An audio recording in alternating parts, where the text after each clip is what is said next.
Welcome back. Today we're going to discuss the first of the two modern moral theories that we're going to cover in this course. Today we'll be talking about John Stuart Mill's theory known as Utilitarianism, and in subsequent lectures we'll talk about Immanuel Kant's moral theory. And these will be the two modern moral theories that we discuss in this course. They are indeed the dominant moral theories even today. And so, in an introductory level course, if you discuss any two moral theories, these are the two moral theories that you would discuss. Remember what a moral theory is. A moral theory is devoted to identifying the common characteristics of right or wrong actions. So we look to moral theory to tell us what is it about actions that make them morally right, what is it about actions that make them morally wrong, or to put it another way, what does moral wrongness consist of? What does moral rightness consist of? What is that common quality that all wrong actions have and that all right actions have, by virtue of which they are respectively right and wrong? I would argue that, and of course this could be a matter of contention, but I would argue that utilitarianism is the dominant moral theory in the Western world today.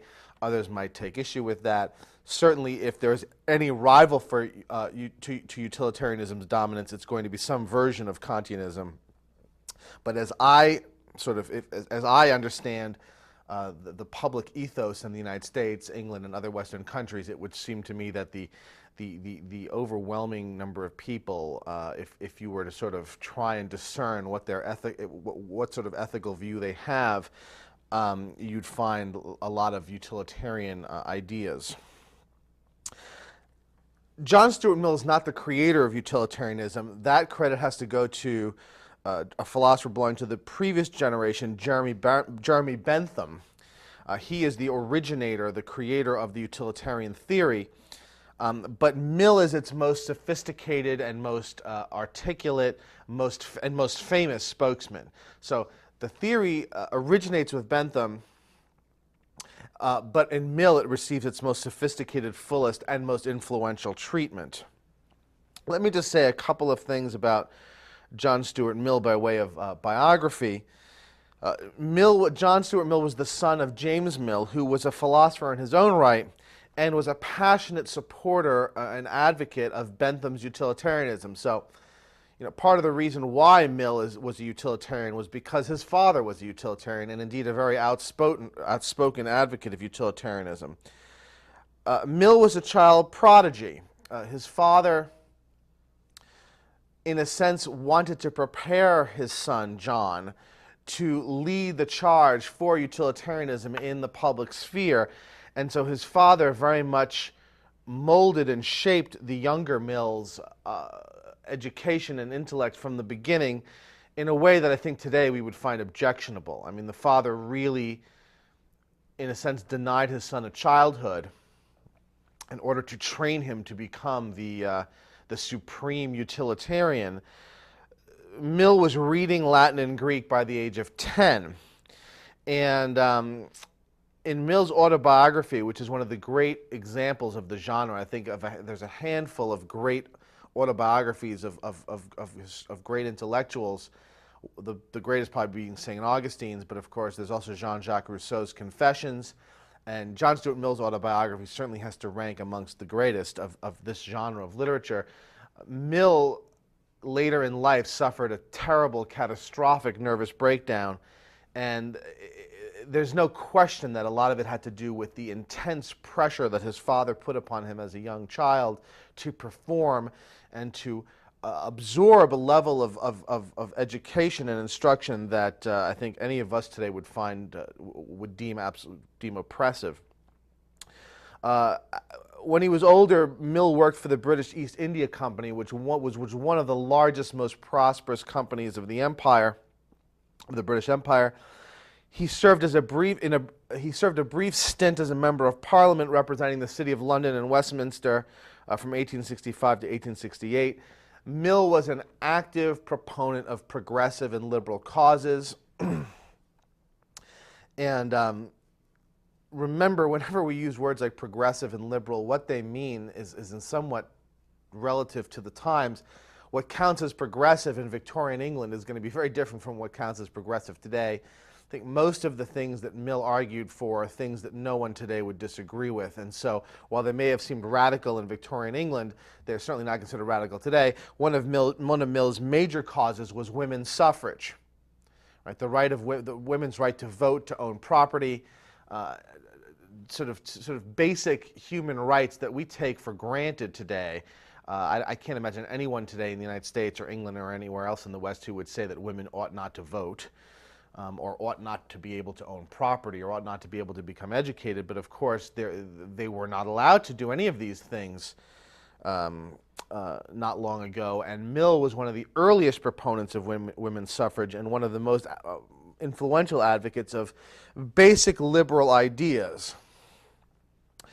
Some of his major works include A System of Logic, Principles of Political Economy, On Liberty, Utilitarianism, and a short essay on the subjection of women, in which he made the case for women's liberation in the basic sense of voting rights and sort of things like this, which I think today we would find utterly obvious and unobjectionable.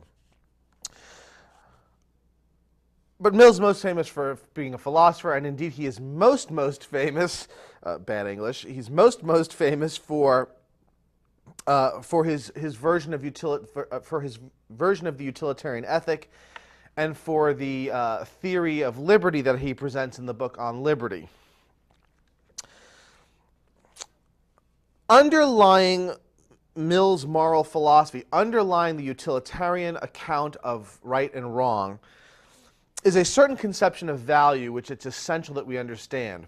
That is, there is a conception, if you remember from our discussions of Aristotle talks about the human good, what constitutes human fulfillment, what is the valuable human life.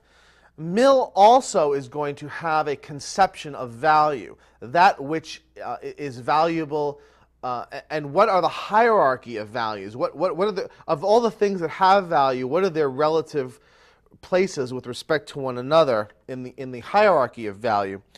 And unless we understand Mill's conception of value, we won't understand his moral philosophy. His moral philosophy is built directly out of his theory of value.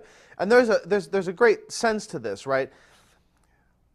When we talk about morality, we talk about obligation. What are we obliged to do? What are we obliged to refrain from doing? When we talk about value, we talk about that which is of the greatest importance, that which is of the most significance. Right? That's that which matters the most.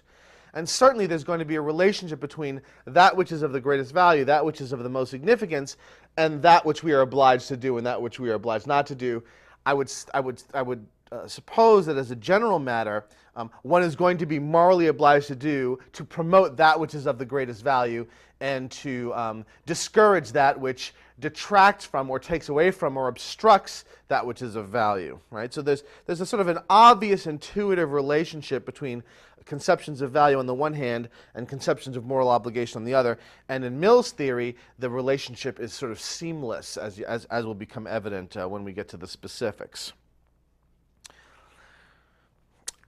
Value comes in two essential varieties, right? On the one hand, there are things whose value is instrumental. Right? We call these things instrumental goods. And an instrumental good is something whose value depends upon the value of something else. That is, something that's an instrumental good has no inherent value. Its value is derivative. So the best example probably for our purposes will be money. Imagine, a $10 bill. I mean, what is a $10 bill? It's a piece of green paper, right? Inherently, in and of itself, it has no value whatsoever. The value of the $10 bill is derivative of the value of the things that can be purchased with it. So suppose that a $10 bill will buy me a carton of milk, a thing of eggs, and a pound of hamburger meat. Maybe this is optimistic, but let's just pretend that, okay? What that means is that the value of that $10 bill is really a function of the value of those things. The value of the milk, the value of the eggs, the value of the hamburger meat.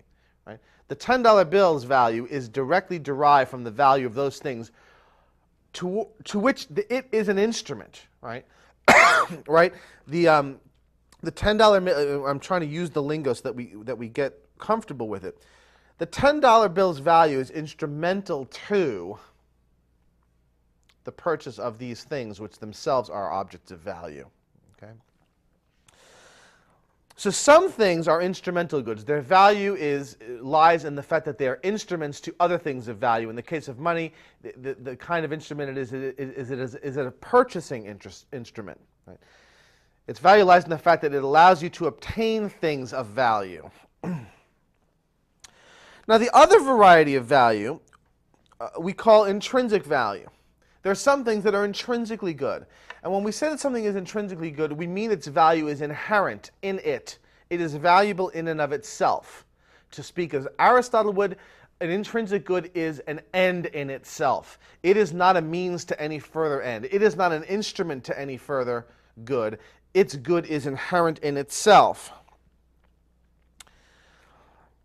Typically, when a philosopher constructs a value theory, the ultimate idea is to identify that thing or those things which are intrinsically good. Because it's the intrinsic good or goods that are going to be the most directly related to our moral obligations.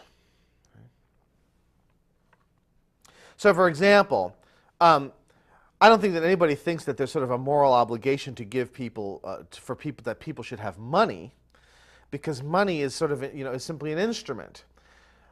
There may be a moral obligation, for example, to help people stay alive. And in order to stay alive, they need food. In order to get food, they need money. But then the moral obligation ties to really to what's intrinsically good, to what's an end in itself, helping people to stay alive. The instrument is only incidentally related to that end, right? One can imagine a place in which there is no currency, in which case giving somebody a stack or pile of $10 bills won't do them any good at all with respect to eating and therefore staying alive.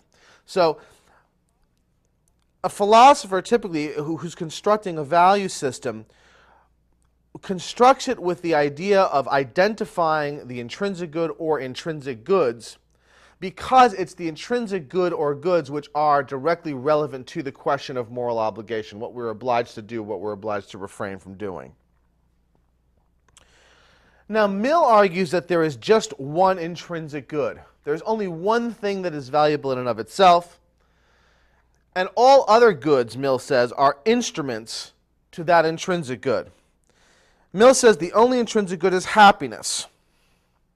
So the only thing Mill says that's that he believes is valuable in and of itself is happiness. Everything else that we deem to be of value is of value only because of the happiness either that it produces directly or indirectly. Mill says this very clearly. One of the wonderful things about reading Mill is that he is a crystal clear expositor. Looking in your reading here, page 35, Mill says this straight out. He says, quote, the second paragraph, "The utilitarian doctrine is that happiness is desirable, and the only thing desirable as an end, all other things being only desirable as means to that end." So Mill's laying out a proposal of an account of the intrinsic good. He's saying, here's what I think. It seems to me that the only thing valuable in and of itself is happiness. That's the only thing that people desire for its own sake. Everything else that's of value, everything else that we desire, is desired or valued as a means to happiness, either directly or indirectly. Now, this sounds plausible enough, but of course, its plausibility rests entirely upon how we interpret the word happiness. What does Mill mean by happiness? And here what Mill says, I think is perfectly reasonable, but it's slightly more controversial than it would be if we simply left happiness undefined and to people's imagination. Mill defines happiness as pleasure and the absence of pain. He says this on page 7. Page 7. Middle of that first large paragraph, he says, by happiness is intended pleasure in the absence of pain, by unhappiness, pain and the privation of pleasure. And so to now bundle this together with the initial statement of the intrinsic good, what Mill is saying is this: the only thing valuable in and of itself is pleasure in the absence of pain, and the value of everything else lies in their capacity to create pleasure and to lessen pain. The theory that pleasure is the only intrinsic good is known as hedonism, and it's an ancient theory. This is not a theory that Mill invented. I'm aware that the word hedonism has a modern connotation, and we want to be careful to not impose the modern meaning of the word on the ancient meaning and on Mill's meaning. Now, certainly the modern meaning of the word is derived from the ancient meaning and from the meaning that Mill has in mind. But if we impose our current conception of hedonism on Mill and on the text, I think it'll confuse us. The word hedonism today, when we describe someone as hedonistic, it's typically a criticism, right? What we mean is sort of, a wild partying type, a crazy pleasure seeker. The word hedonism, all that it means technically is that pleasure is the intrinsic good. Okay? That is all that hedonism means. Now, how that is understood varies, and indeed, the doctrine goes back at least as far as ancient Greece, and can claim two ancient Greek sources. One are the Dionysian cults, religious sects centered around the god Dionysus, and the other are the Epicurean schools, the schools that were developed around the philosophy of the philosopher Epicurus. These are two very different versions of hedonism. Okay? On the Dionysian view, happiness equals pleasure, and pleasure is understood in terms of extreme, intense, typically physical pleasures. So this is the sort of the hedonism that we're more familiar with today. When you hear the word hedonism, what you're typically thinking of is something whose origins lie in the Dionysian ecstasy cults, okay? In which ecstatic pleasure were conceived of as a form of worship. The Epicurean version is very different. Right? The Epicureans emphasized milder, more moderate pleasures, especially pleasures that derive from the intellect, right? Intellectual pleasures. So for the Epicurean, happiness is more a state of tranquility or contentment than of pleasure in the sense that we think of it today. And it's this Epicurean version of hedonism that Mill is appealing to, right? Mill doesn't say that happiness is simply pleasure. He says it's pleasure and the absence of pain. So not only does this tell us that Mill thinks that freedom from pain, which I would describe as a state of contentment, right? That freedom of pain is a part of what happiness consists of, but by putting together pleasure and the absence of pain, it rules out those intense sorts of pleasures which have pain as their ultimate result. Right? So think, for example, of the intensity of pleasure that comes from a lot of drinking, but then the pain that follows, the pain that comes in the hangover that follows, right? The Epicurean conception of happiness rules this kind of pleasure out because happiness consists not just in pleasure, but also in the absence of pain. Okay? So by defining happiness as pleasure in the absence of pain, Mill is clearly and explicitly allying himself with the Epicurean hedonist tradition. Now, let me just say something about defining happiness this way in terms of our current intuitions. Look, when we read Aristotle, happiness had a very unusual definition. Happiness for Aristotle means something like human excellence or human flourishing, and certainly that's not what most people mean when they use the word happy today. I would suggest that the way that Mill is defining happiness is very much the way people mean it today. When we use the word happy, when I say I'm happy, I typically mean something like I'm currently feeling good. Right? We use the word happy to denote a positive, pleasurable sensation or feeling. And so I think that Mill's definition here is very much consistent with common usage even today. And because he defines it as pleasure and the absence of pain, he can capture the sense in which happiness is both a kind of positive experience, right? Experience of a positive sensation, but the sense also in which happiness is a negative experience in the sense of a lack of something, meaning lack of pain and trouble. I don't mean negative experience as in bad, but negative experience meaning the lack of something rather than the addition of something. Right? You can think of happiness as the addition of something, the adding of pleasurable sensation, or the lack of something, the removing of bad sensation, of pain. Okay? Now, Mill admits that the hedonic theory of value admits of no proof. That is, how can you prove that happiness, aka pleasure in the absence of pain, how can you prove that that is what's intrinsically good? Mill says there's no proof. Indeed, there's never going to be any proof for fundamental values. Right? Fundamental values, in a sense, provide the basis on which we can then go on to say things about ethics and about morality. But there isn't going to be any proof for the fundamental values. Either they're intuitively compelling to us or they're not. What Mill says, though, is that the hedonic theory, Mill thinks, has a great deal of intuitive support. Mill points out that the question, what is of value, what is valuable, is the same question as the question, what is desirable? And he says, look, it's very easy to find out what's desirable. Ask people what they desire. And that's all the proof you're going to get, and that's all the proof that you need. You know, if I'm trying to promote the theory that what people like is hot dogs, it's very easy to find out whether that's true or not. You go ask people, do you like hot dogs? There's really no more proof that you could get than that of the truth of the statement. And similarly here, Mill says, look, to ask what's intrinsically good is to ask what people desire above all else, and the only answer to that is going to be to ask them. And that's the only proof that one's going to get for whatever position you put forward. And Mill alleges that the view that pleasure in the absence of pain is inherently desirable is the view of the everyman. Right? Mill wants to claim that his view represents the common sense, right? The common understanding. And I think he's on very strong ground here.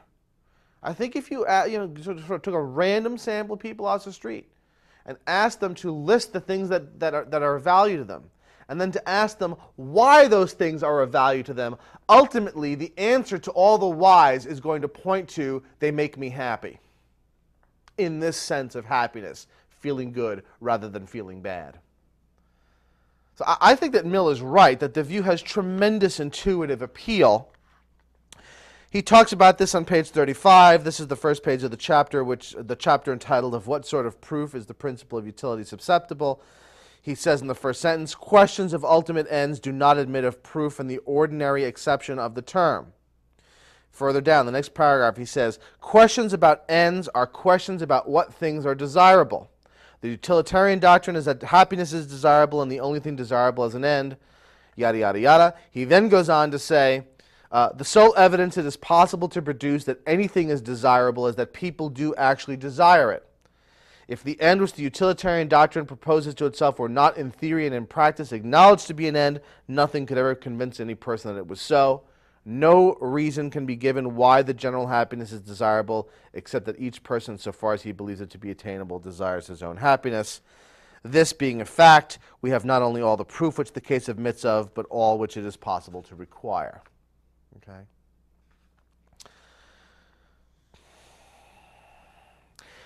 It seems to me that you could make another argument on behalf of hedonism. And I would call this the argument from modern science. If we look to what modern science tells us about human nature and human behavior, I think we will find that there is a broad consensus amongst those scientists involved in the study of human nature that human behavior ultimately stems from a handful of fundamental imperatives. Okay? Right? And these are the imperatives that are uncovered not only by psychologists but also by genetic theorists. Right? And these fundamental imperatives, science tells us, are the imperative to survive, the imperative to reproduce, the imperative to avoid pain, and to pursue pleasure. That these are the most fundamental imperatives. That all human behavior, all other motivations are ultimately driven by these base motivations. This certainly is what a sociobiologist would tell you. And interestingly enough, this is essentially the argument that Bentham makes in his work, in his moral philosophy. His most important work is called An Introduction to the Principles of Morals and Legislation. And he begins the book with the statement, quote, "Nature has placed mankind under the governance of two sovereign masters, pain and pleasure," unquote.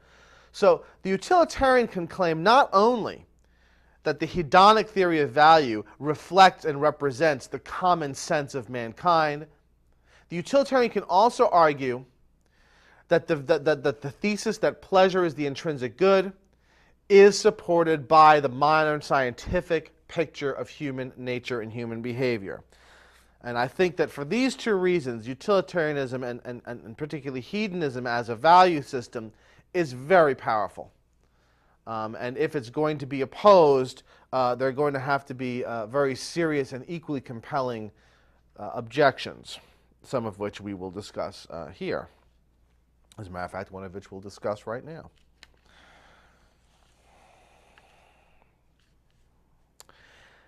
The chief complaint about hedonism historically has been that it presents human beings in an undignified light.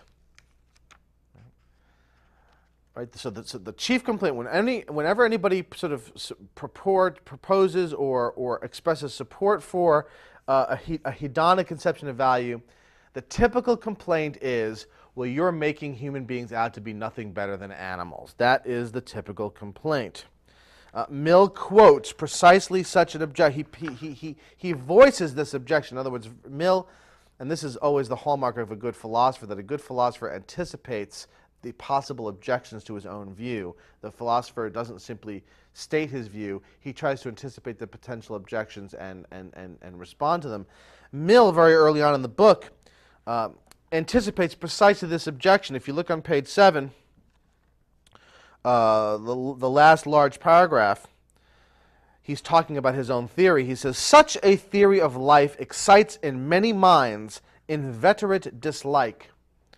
To suppose that life has, as they express it, no higher end than pleasure, no better and nobler object of desire and pursuit, they designate as utterly mean and groveling, as a doctrine worthy only of swine." Okay? So Mill is anticipating that this is what's going to be said to him. Well, you're saying that the only thing that's valuable at the end of the day is pleasure? Well, you're making human beings to be no better than dogs or pigs.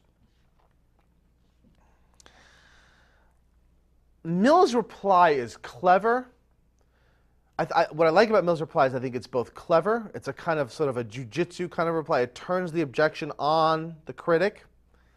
But I also think it's a very fair one. Mill says the following. He says, it's not the hedonist who's presenting human beings in a negative light. It's you, the critic, who's presenting human beings in a negative light. Because you, the critic, in objecting as you are implying that the only pleasures that human beings are capable of are animal pleasures. Right, so the critic says, well, how can you say that human beings are motivated by nothing but pleasure? That makes a human being out to be a dog, or no better than a dog or a pig. To which the hedonist replies, wait a minute, I didn't say that human beings are made happy by piggish pleasures. You're implying that. Right? Thus far, we've said nothing about what human happiness is comprised of. We know that human happiness is pleasure in the absence of pain, but pleasure in the absence of pain in what sense? Which pleasures do human beings seek out? Which pains do we seek to avoid? And why does the critic assume that it's going to be animal pleasures? Right? And if the critic assumes that, who is it that has the negative picture of human nature? The hedonist or the critic? That's what Mill is saying. And of course, he's a much better writer than I am. So why don't we read what he says? He says at the bottom of page 7, he says, quote, "When thus attacked, the Epicureans," and see, he's connecting himself to the Epicurean, the ancient Epicurean hedonist tradition. He says, "When thus attacked, the Epicureans have always answered that it is not they, but their accusers who represent human nature in a degrading light, since the accusation supposes human beings to be capable of no pleasures except those of which swine are capable." Mill then goes on to argue that human beings are capable of a much higher form of pleasure than the animals, and that indeed it is these higher pleasures which comprise human happiness, not the lower bestial pleasures of animals. Now, what exactly do I mean by higher pleasures? What does Mill mean by higher pleasures? Well, what Mill wants to indicate are those pleasures that arise out of the intersection of sensation on the one hand and intelligence on the other. Human beings are capable of a type of pleasure that involves both sensation and intelligence. And these pleasures are the distinctively human pleasures, and they're the pleasures that comprise human happiness. So let me just give some examples. What I'm going to do is I'm going to pair a purely animalistic bestial pleasure with its distinctive human counterpart. Okay, and I think that this distinction between higher and lower pleasures will become clear. So let's take a typical common animal pleasure, lust. Right? Every species has to reproduce, and every species has some form, inherent in its genetic code, some form of lusting. In a lot of animals, it's a period of going into heat. It's a period when the animal becomes sexually charged and overwhelmed with desire to copulate. And let's just name this lust. And certainly, human beings can have this sensation. Right? Mill's not denying that human beings have animal pleasures. What he's denying is that they only have animal pleasures and that the animal pleasures comprise human happiness. That's what he's denying. So, on the one hand, we have lust, a purely bestial animal pleasure that consists of nothing more than sensation, right? A strong urge to copulate. Now let's take its higher counterpart, love, the sentiment of love. Now love certainly includes, and I'm talking about romantic love, let's be clear, and there are many varieties of love that of course have no sexual component at all. I'm talking about romantic love, okay? Think about romantic love. Romantic love certainly includes that physical component. There certainly is wrapped up in romantic love the desire to copulate. But that's not all that romantic love consists of. Indeed, romantic love consists of any number of profound levels of consciousness about one's sensations with respect to the other person. Right? Think about it. Romantic love leads people to write beautiful poetry, to create beautiful works of art. Right? These arise from their meditation upon their feelings for the other person. And so we have in the case of love, I think, a very clear instance of where human intelligence and rationality are being brought to bear on a set of bestial sensations. Certainly love begins in a certain number of bestial feelings towards the other person, but because we're human beings and have the capacity not simply to feel but to think, we reflect upon, meditate upon, conceptualize these sensations, and thus this produces an entirely different and an entirely more elevated form of pleasure. One of which a dog is not capable, one of which only a human being with his distinctive, unique mental equipment is capable. Let me use another less racy example. For those of you who perhaps didn't enjoy this example, let me give you another one that I think no one will object to. Let's distinguish between, on the one hand, the pleasure that arises from the mere sating of one's hunger. Right? So you're starving and you just shove a bunch of food down your throat and you have that wonderful sated feeling afterwards. Right? Let loose a big sigh. Right? And this is a purely bestial, physical, sensory pleasure. You can see any animal do it. Right? Watch the animal, go on an Animal Channel, on Animal Planet, and watch what the lion does after he snarfs down a zebra. Lies there with his big belly hanging out. Well, I shouldn't talk about big bellies. Lies there and looks very contented. Let's call that the pleasure of satedness or satiation. Okay? Now let's contrast that with the pleasures associated with what we call gastronomy, right? The love of good food and drink. Now again, certainly human beings are capable of the pleasure of mere satiation, and certainly the pleasures of gastronomy begin with, or at least are in part comprised of, that physical, that purely bestial pleasure. But there's so much more to them, and the so much more is largely a mental or intellectual contribution.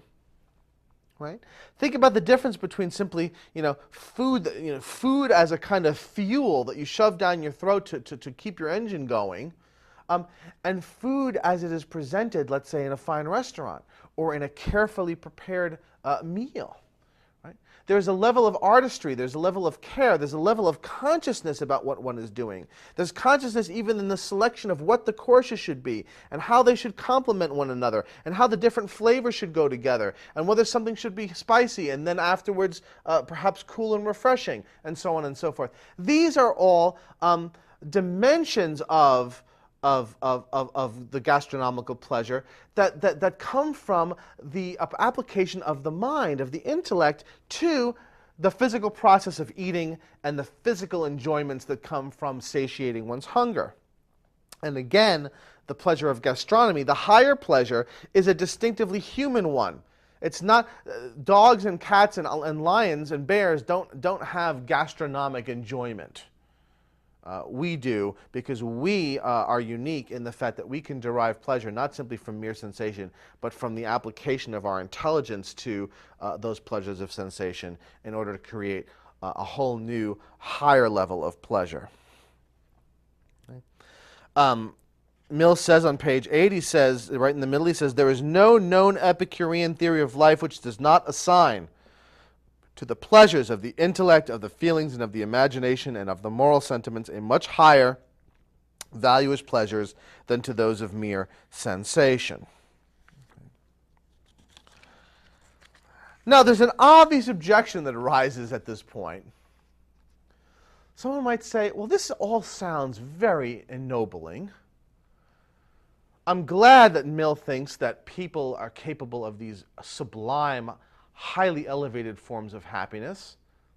The only problem that I have, the objector might say, is that I look around me and I don't see too many people indulging in higher pleasures. I do see an awful lot of people watching trash television, consuming junk food at lightning speed, and in general fulfilling and satisfying every physical sensory pleasure that you can imagine without much involvement of any intelligence whatsoever. And I would be the first person to say this. I've not been overly impressed in my daily interactions with ordinary people with the level of the types of pleasure that the average person seems to be going after. So isn't the obvious reply to Mill saying, look, what you've just said is a very nice theory, but no one actually does this, or very few people actually do this. What you're describing is the happiness of a very small number of people. The vast majority of people are people who enjoy the lower animal pleasures. Okay. Now, Mill here offers what I think is, again, a very clever and I think very perceptive response. And it's a classic false consciousness argument. Right? What Mill says is this. He says, look, every human being, by virtue of the distinctive mental equipment that we have, every human being has the capacity to enjoy the higher pleasures. And if that capacity is tapped, and if that capacity is fed, and if that capacity is satisfied, a person will always choose the higher pleasure over the lower. But that being said,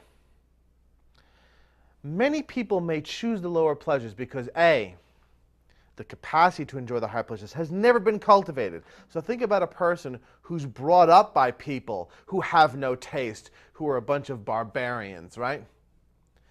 Right? In that child, the capacity to enjoy the higher pleasures will never be developed because the people who are responsible for raising him or her don't have it themselves.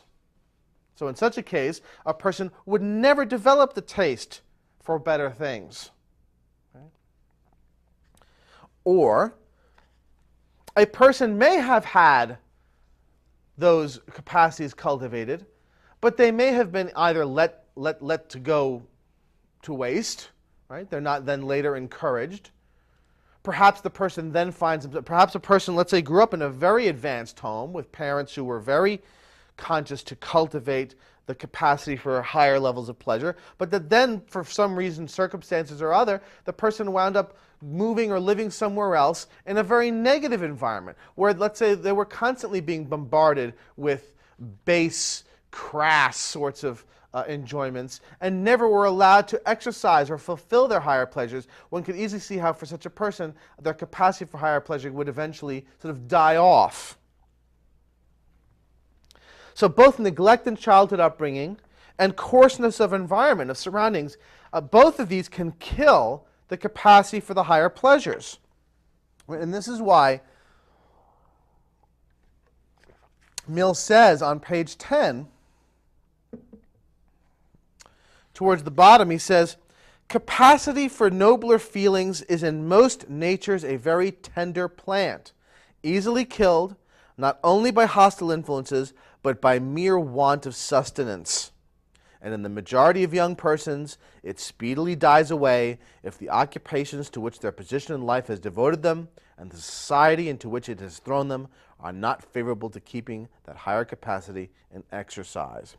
Men lose their high aspirations as they lose their intellectual tastes because they have not time or opportunity for indulging them.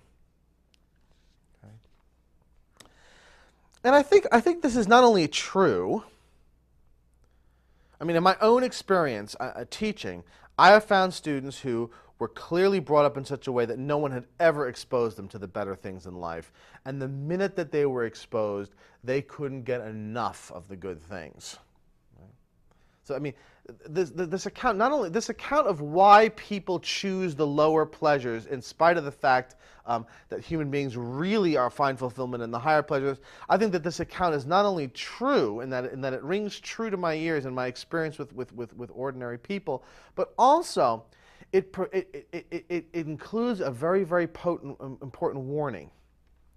And that is, we have to be as concerned with the cultural environment within which we live as we are with the physical environment. Right? Today, we are awfully concerned with the physical environment, right? We don't want, nobody should ever get a physical illness by way of environment. No one should ever smoke within proximity of a human being. No one should, right? I don't need to sort of go on. These are all the sort of the things that we obsess upon today. Right? The physical environment, we're very concerned about it because of our physical health, and we all want to live to be 150 years old. Right? But what Mill wants to say is, look, the cultural environment is equally important. Okay? Because once you've ensured your physical health, once you've ensured that you're going to sort of stay alive and that all of your senses are going to work properly, what are you going to do with that physical life you have? What kind of pleasures are you going to pursue? What kind of aspirations are you going to have? Is there any point in living to 100 if the pleasures that you pursue are bestial, base, worthless pleasures? What's the point of that? Right? And so what Mill here reminds us of is that cultural environment is as potent a force for helping or harming us as physical environment. And that we need to be equally concerned about both. And this strikes me as a very important point. Okay. Next time, we're going to go right into Mill's moral philosophy. So now we've established his value system. His value system is essentially an Epicurean version of hedonism. We've offered a bunch of rationales on behalf of that value system, and we've responded to some very obvious sorts of objections that might arise with respect to that value system. Now it's time to talk about what Mill thinks about right and wrong. What is it that makes actions right? What is it that makes actions wrong? And I want to leave you to think about a couple of things. First,